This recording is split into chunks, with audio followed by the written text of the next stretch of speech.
Hello, fans. I'm Rhonda Blunson. Thank you for tuning in to another edition of the EdT. Welcome to the third episode of a series where I'm addressing the top 5 reasons as to why teachers are leaving the field of education.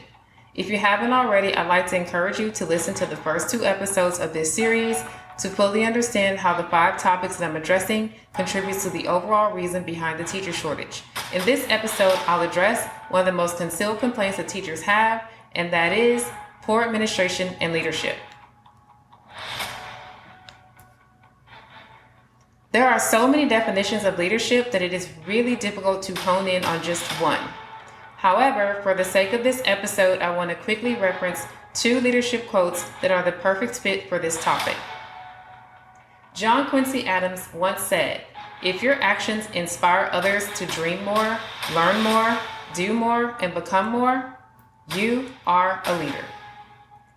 I also love Dwight Eisenhower's definition of leadership. He says that the supreme quality for leadership is unquestionable integrity. Please allow me to jump in and out of these frames of thought as we proceed and progress through this topic. I just want to start by saying that there are 3 qualities that I believe a leader should have if placed in a position of authority at a public learning institution. A, you need wisdom.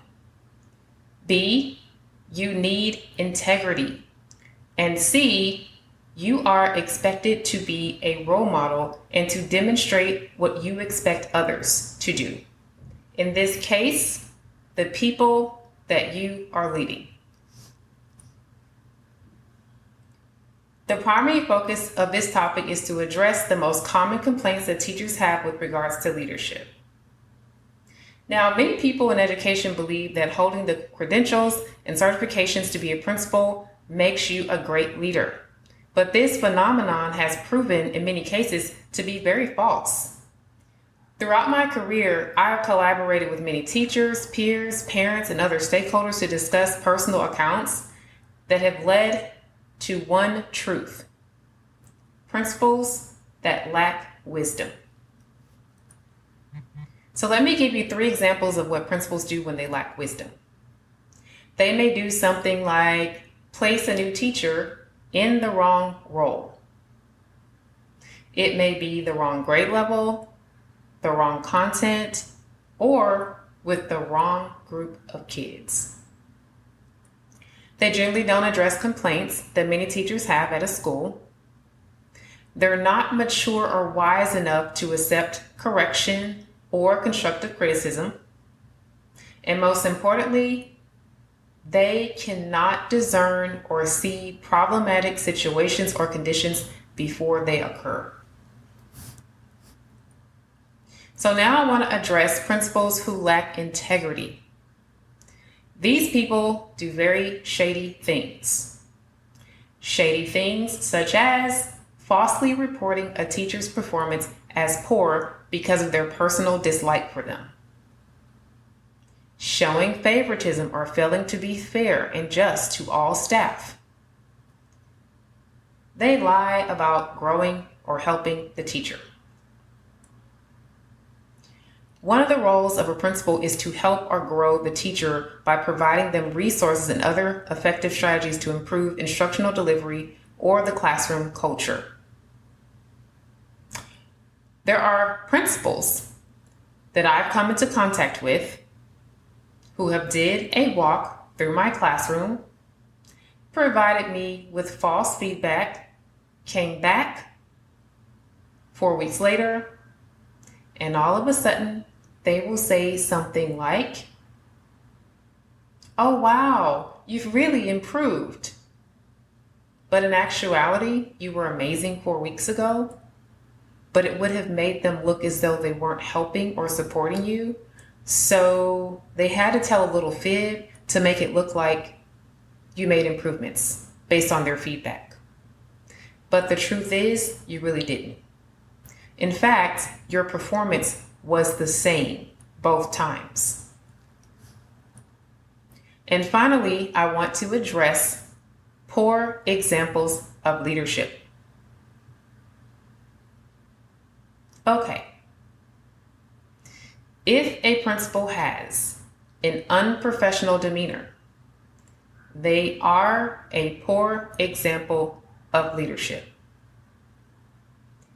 If they ask a teacher to do something that they themselves aren't willing to do, that is a very poor example of leadership.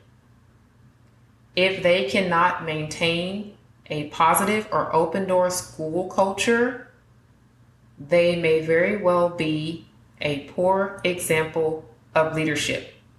And lastly, if they cannot maintain confidentiality, they are definitely a very poor leader, in my opinion.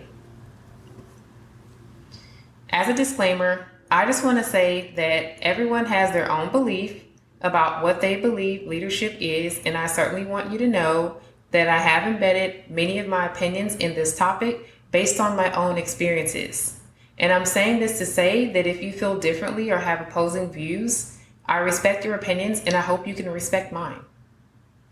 And now, allow me to bring this conversation to a close. With the information that I just shared, I just want to quickly reflect on three things. How much of an impact do principals have on teacher satisfaction and retention? And B, should districts change their screening process to select a more quality bank of principals?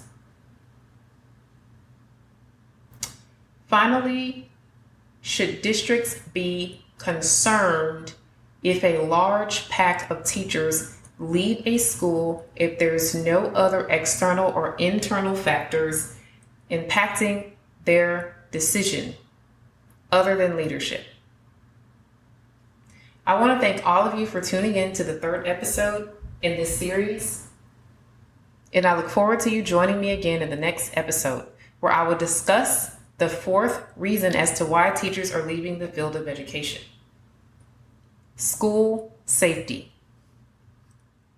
Please follow me on your favorite podcast network, or more specifically, Spotify, iHeartRadio, Google Podcasts, and YouTube, as I explore another disputed and controversial reason as to why teachers are simply walking out.